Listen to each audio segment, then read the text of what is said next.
Oi pessoal, tudo bem? Eu sou Maíra Corrêa Castro, da Casa Mai, uma escola de aromaterapia, perfumaria, cultura e artesanato do aroma. O motivo da minha conversa hoje aqui com vocês é para falar sobre uma doença que ainda é tida como pouco grave, que é a anosmia, a perda do olfato. E o motivo de eu ter resolvido fazer esse vídeo é porque algumas semanas atrás, devido às mudanças climáticas inacreditáveis aqui em Curitiba, eu tive uma crise de rinite alérgica muito forte, como eu nunca tinha tido antes. E durante 5 dias, embora o meu nariz estivesse desobstruído, quer dizer, eu não estava com produção de muco, eu fiquei completamente sem olfato. E aí, talvez por eu já ter estudado sobre anosmia, por eu ser uma aromaterapeuta e, portanto, então eu ter um pouco mais de consciência sobre o papel do olfato nas nossas vidas, a sensação de estar sem olfato foi assim muito impactante, né? De você, eu estava utilizando a aromaterapia e eu não sentia absolutamente nenhum tipo de cheiro, eu não sentia o cheiro da minha pele, eu não sentia o cheiro da comida. Andando no shopping, quando a gente passava por aquelas lojas que são muito perfumadas, eu não sentia nada. E me bateu um desespero, né, do tipo, meu Deus, será que eu vou perder meu olfato? Então, eu achei que depois desse episódio valia a pena eu gravar esse vídeo para vocês, porque a anosmia, ela, embora não seja uma doença muito comum, a anosmia total, né? Estou falando perda do olfato total, não estou falando apenas uma diminuição do olfato ou então você não sentir determinados cheiros, porque isso é relativamente bem distribuído entre a população. Eu estou falando de fato da perda total do olfato. Embora seja uma doença assim pouco comum, ela é extremamente debilitante e as pessoas acreditam que perder a visão ou perder, por exemplo, a audição é muito mais debilitante para a qualidade de vida de uma pessoa do que o olfato. Quando algumas pesquisas, principalmente aquelas levadas a cabo pela pesquisadora Rachel Hertz, né, do Monell Chemical Sciences, mostra que não. Né, a perda do olfato ela pode ser extremamente debilitante. Existe um caso histórico, né, do vocalista do INXS que acabou se suicidando depois de muitos anos de depressão após ter perdido o olfato no acidente de carro. Enfim, é uma doença realmente grave, a gente precisa ter um pouco mais de atenção em relação a ela, porque perder o olfato significa perder a conexão que você tem com a vida. O cheiro, ele representa muitas coisas no nosso dia a dia.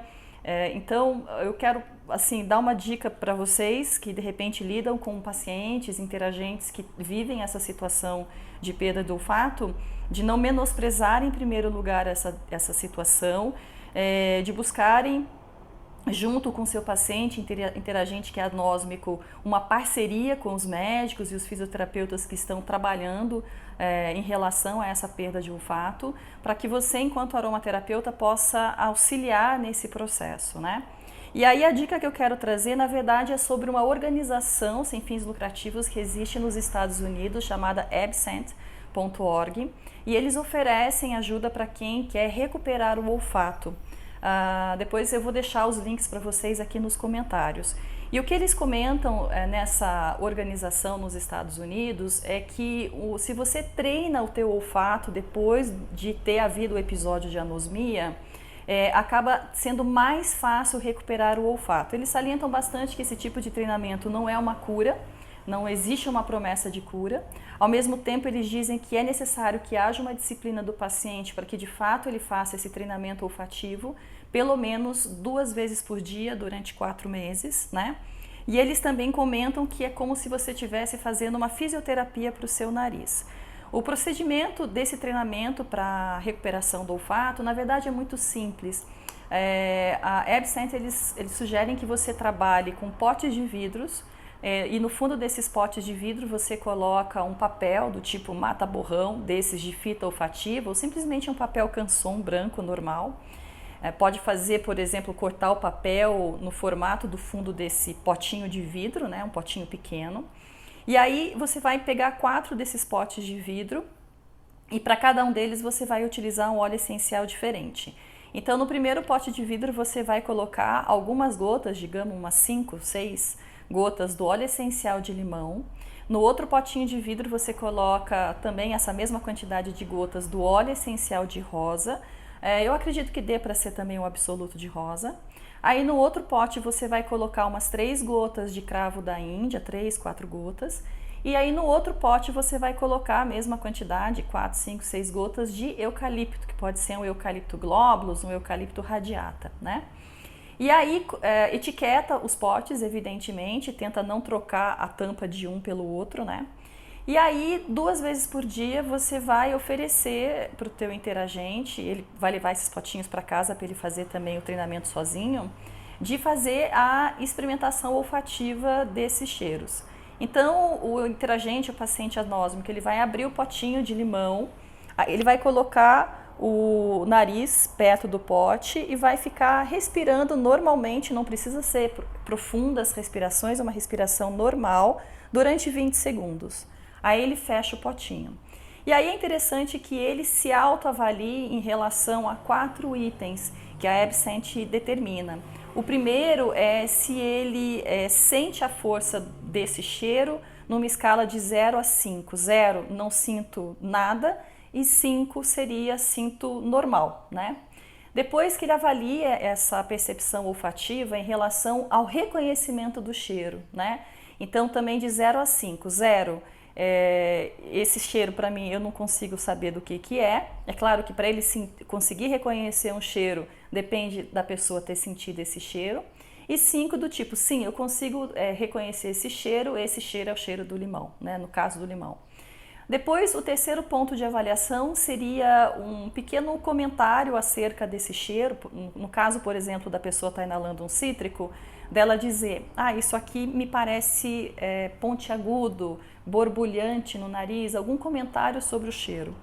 E depois, a quarta avaliação seria que sensações, que sentimentos, né, aquele cheiro traz. Traz um sentimento agradável, traz um sentimento repulsivo, etc, etc, etc. Então, esse paciente interagente anósmico, ele vai fazer isso, primeiramente com limão, inala por 20 segundos normalmente, não precisa fazer respiração profunda, e aí escreve. Então, nesse tempo já passou um pouquinho, né, o olfato dele, entre aspas, já limpou, e aí a pessoa segue a fazer a inalação da rosa, na sequência faz o mesmo procedimento, na sequência faz a inalação do cravo da Índia e depois termina com a inalação do eucalipto.